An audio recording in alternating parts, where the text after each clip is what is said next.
A very good morning, my dear students. Today it is 30th of December 2021, Thursday, and I am Vivas Tiwari. We are studying in your class 10th CG board the lesson in social science and of colonialism and the Cold War. This is the seventh part of this lesson of this video series. Today the topic is Nigeria, the decolonization process in Nigeria. Just I want to remind you the study methodology. You will be reading from your book. Don't read from the screen. Get ready with pen and paper. Open page number 138 from your book. Open page number 138 and use the headphone. Just listen and read along with me from your book. Okay, don't read from the screen. If you do not have the book, then only you can read along with me from the screen. Okay, use your and just put on your headphone, listen, be careful. Let's start. Decolonization process in Nigeria. Page number 138. Population wise, Nigeria is the largest country in Africa with a population of 17 crore people. आबादी की दृष्टि से Nigeria Africa का सबसे बड़ा देश है, जहां आज लगभग 17 करोड़ लोग रहते हैं. Before the advent of Britain, Nigeria did not exist as a separate country. अंग्रेजों के आने से पहले नाइजीरिया नाम का कोई देश नहीं था. The British combined the regions around the Niger River to establish their dominion, which they called Nigeria.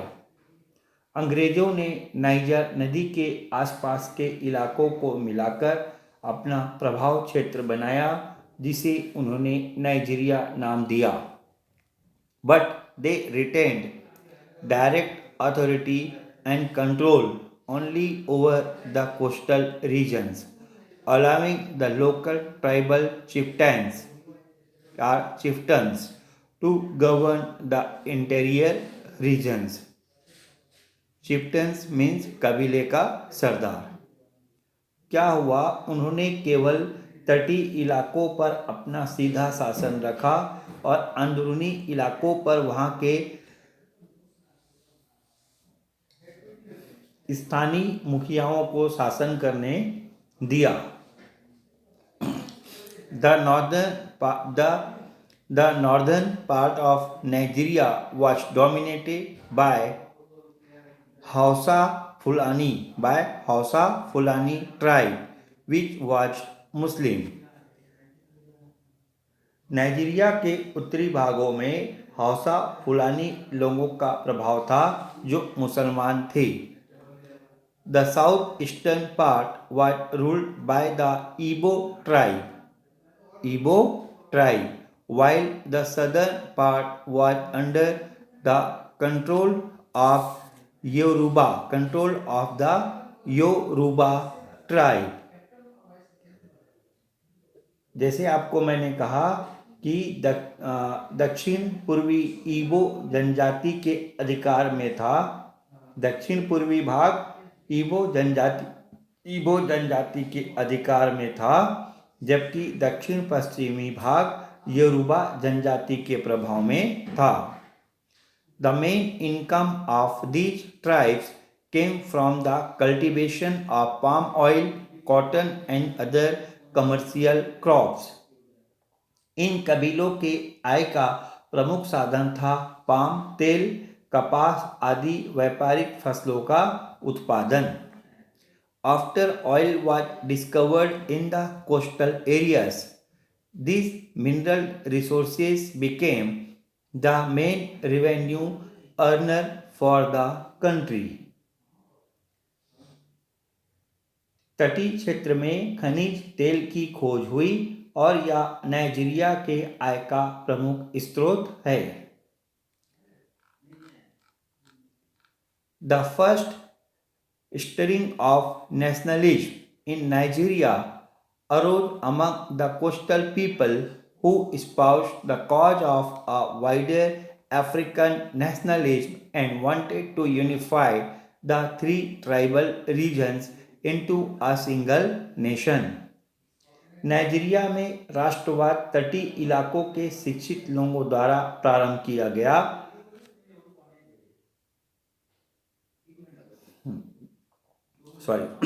जो तीनों जनजाति प्रदेशों के एक राष्ट्र के रूप में एकीकरण वृहद अफ्रीका राष्ट्रवाद के पक्ष में थे। Herbert Macaulay founded Nigeria's first political party, the Nigerian Democratic Party, in 1923. Herbert Macaulay ने 1923 में नाइजीरियन राष्ट्रीय प्रजातांत्रिक पार्टी की नींव रखी। यह नाइजीरिया की प्रथम राजनैतिक पार्टी थी। The party extended its support to the militant attacks on British colonial government that occurred in 1930.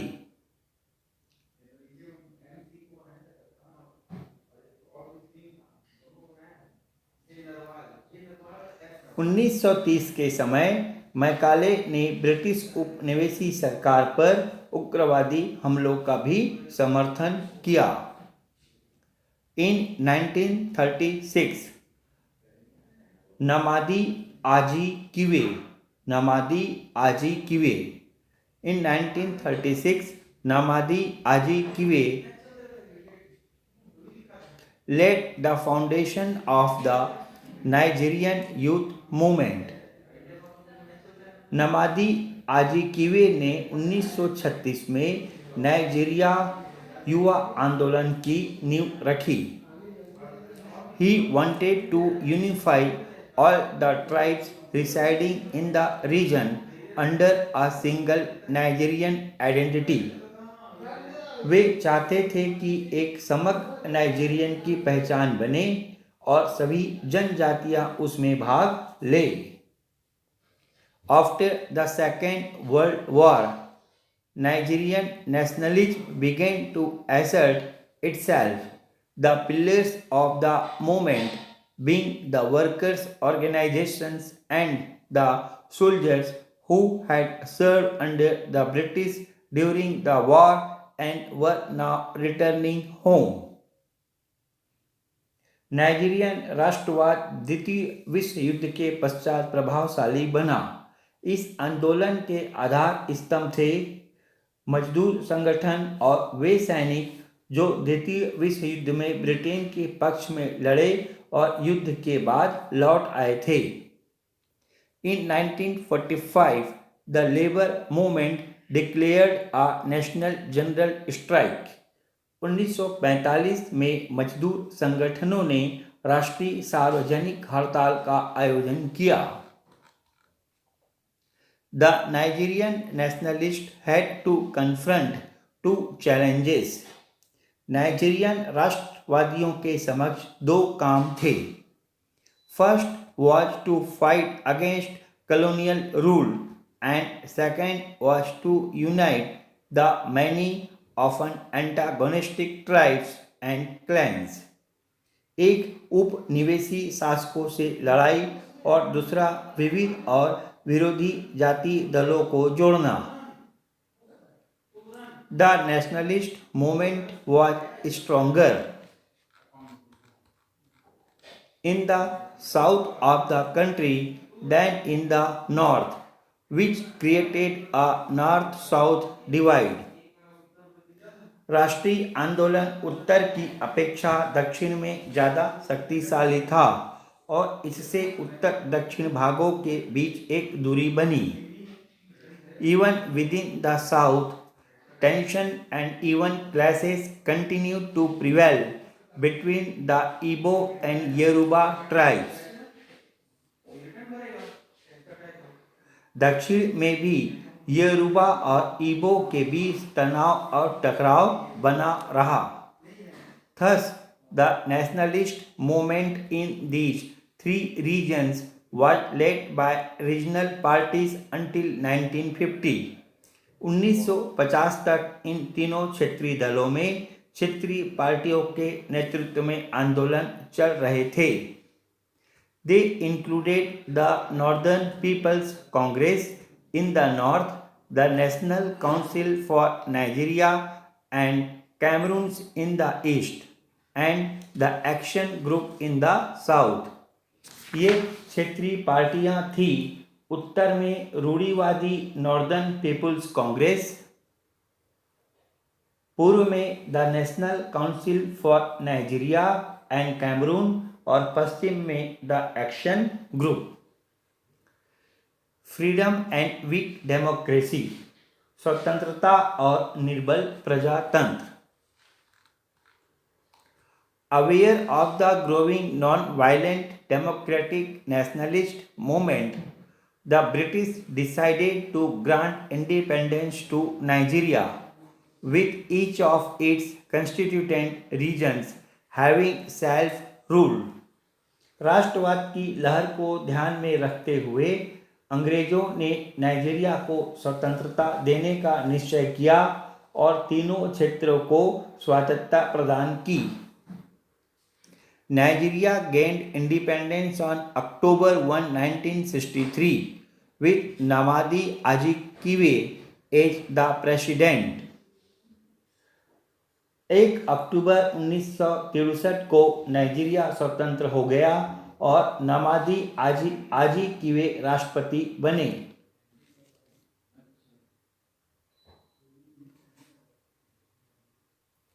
Unfortunately, the new government could not hold the country together and civil war soon broke out.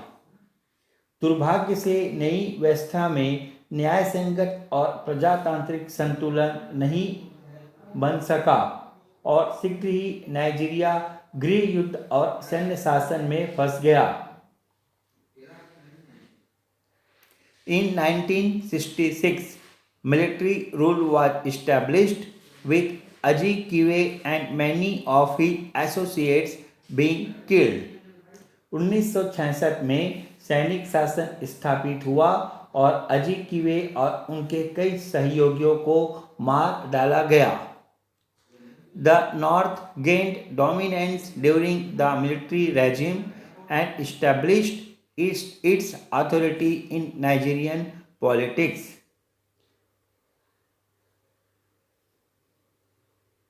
सैनिक शासन के दौर में Nigeria की राजनीति में उत्तर का वर्चस्व स्थापित हुआ। Many attempts were subsequently made to re-establish civilian rule and democratic government, but they were all unsuccessful. नागरिक और प्रजातांत्रिक सरकारों को स्थापित करने के कई प्रयास किए गए, लेकिन यह बार बार असफल हुआ। The military government worked hand in glove with the multinational oil corporations, which extended financial aid to the corrupt rulers, as a result of which Nigeria witnessed widespread corruption and suppression of civil rights. सैन्य शासन व्यवस्था और बहुराष्ट्रीय तेल corporation, जो भ्रष्ट शासकों को वित्तीय सहायता देते थे, ने साथ मिलकर काम किया। उन्होंने नाइजीरिया में भ्रष्टाचार और मानव अधिकारों के दमन को बढ़ावा दिया। After a long spell of military dictatorship, Nigeria elected a democratic government in 1999. सैन्य तानाशाही के लंबे अंतराल के पश्चात नाइजीरिया ने 1999 में प्रजातांत्रिक सरकार का चयन किया। But to this day, the country's vital natural resources, oil exploration and production, continue to be controlled by foreign multinational corporations. लेकिन अभी भी वहाँ के महत्वपूर्ण प्राकृतिक संसाधन खनिज तेल के उत्खनन पर विदेशी कंपनियों का नियंत्रण बना हुआ है. The people cannot reap the full benefits of their resources. और वहाँ के लोगों को इसका पूरा फायदा नहीं मिल रहा है. Instead, they face the growing threat of pollution of their water sources, rapid deforestation, and environmental pollution along the coastal areas. उल्टा उन्हें अपने देश के पर्यावरण जैसे जंगल, पानी के स्रोत और समुद्र तट पर भयंकर प्रदूषण का सामना करना पड़ रहा है. So, my dear students, this is the end of this video lesson. In the next video lesson, we will continue with the topic Cold War and Dissolution of the USSR 1945 to 1992. Right? Complete your work, do all the assignment, and we will continue with this lesson in the next video lesson. Till then, I say goodbye to you.